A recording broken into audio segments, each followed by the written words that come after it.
see you. You look fantastic as always. And I just want to point, you spelt library wrong. I don't know if it's too late to change it, but... It's a pun. It's a pun, yeah. It's a good one. And look on the side, that's me and my best friend's name. We invented it together. That is something else. I've never met anyone who invented a board game before. Really? Well, we've done it before. So you met me before. Oh, really? What other game did you invent? We did another game about 10 years ago called the Love It or Hate It game. But this one is what we always had game nights. It was always like one of our favorite things to do is have game nights whenever we were free. And this was always everyone's favorite game to play. The idea of the game is you take a real book. You take, we broke like 350 books down inside the game. So you summarized 350 books. You and your friend did this? Yeah, personally. That's crazy. Really? Yeah. Wow. And you take a book from a category like children's books, romance novels, classics, fiction, nonfiction, etc.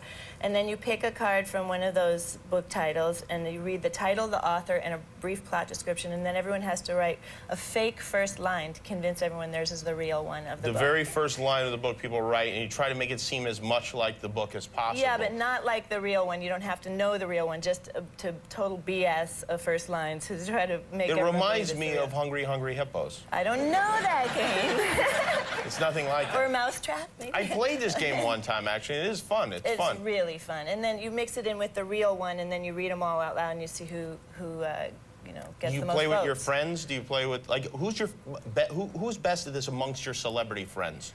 Well, surprisingly enough, your director, Bobcat Goldthwait. Is he really the best? He is. Really?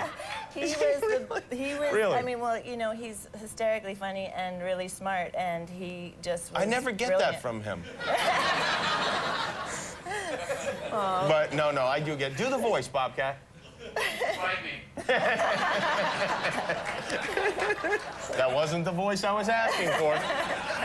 And did you grow up as a kid playing games with your family? Not so much. I mean, a little bit. Yeah, we played, Candyland and all those kinds of things, but and Scrabble and stuff. But this was an old parlor game. It's been around since like the turn of the century, and it works. That's the great thing about it. When you were a kid, I heard you believed in Santa Claus for an exceptionally long time. Yes. How long?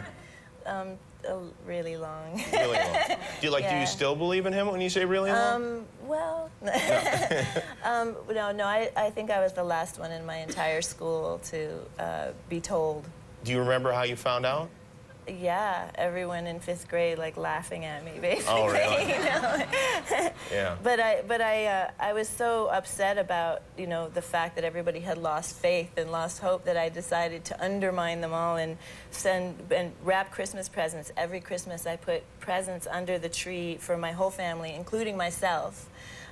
When everybody, including my parents, had gone to sleep, so that no one would know who they came from, and I'd always mark them from Santa. From Santa, there you go. And did it work? Did you trick anyone? Did you trick yourself? I tricked myself. What's the best gift you ever got as a kid?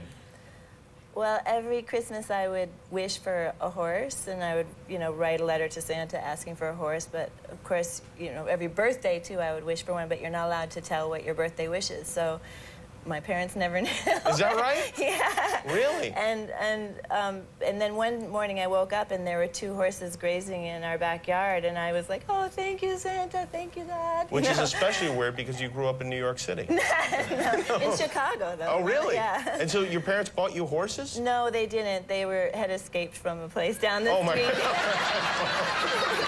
Well, that had to be a disappointment. Yeah. You brought a Christmas card from when you were a kid. Yeah. This is really cute. This is your brother and sisters there. Yeah. Don, Daryl, Paige, and Tanya. We used to have to make a Christmas pyramid. Every year? I mean, a Christmas totem pole every year, yeah. Yeah. Embarrassing. Doesn't look like Tanya was enjoying herself so much. And are these the mystical horses that appeared in your backyard? That was actually my horse. When I got older and I started working, when I was a teenager, I bought my own horse for myself. So that's pretty cool. Santa didn't do that. What are you doing for the holidays? I am going to a location that I cannot disclose because I'm actually working on a documentary about human trafficking. Oh, that's what I'm doing. Over, like, during Christmas time? Yeah. What is human trafficking exactly? Well, there are more slaves now than at any other time in human history. Really? There are 30 million slaves in the world right now, and many of them are slaves in the labor field, but 75% of them are in the sex trade, and of those 75%, which are women, most of them are underage. Under the age of 18. So you're going to go over there and... So I'm going to go over there and me and put a them to friend work of mine. making your games? No. How will you do the documentary? Are you going to interview people? We're gonna go undercover, like, you know. Really? Yeah, seriously. Won't people recognize you? Will you be wearing, like, the mermaid stuff? Or how are you going to go undercover? You know, just kind of, we're gonna dress like a twisted couple and Really? And go into these brothels and things and try to. Wow. My friend actually rescues slaves. He actually busts them out and rescues them. And This is not so we're gonna be Bobcat doing you're talking about. No. Wow, that's something. Will you wear, like, a fake mustache to throw people off? No, but I have some disguises, but I can't reveal to you. Oh, what they really? are. Wow, this sounds like a Quentin Tarantino movie or something. That's something But else. it's real. Unfortunately, it's real, and it's really, really sad. I went over to some of these countries in August and Wow. did some filming. I'm going to Arizona. Well, that's good. Yeah, my parents are having a thing. No, wow, that's very interesting. And then Yeah. you're going to make a movie out of it? I'm making a documentary for a channel called Link TV. Wow. Yeah. Well, I look forward. Come back when you get that all Okay. together, Thank and bring you. some slaves. Okay. Daryl Hannah, everybody. You can get a movie, Library, at library.com. We'll be right back with Justin Chambers from Grey's Anatomy.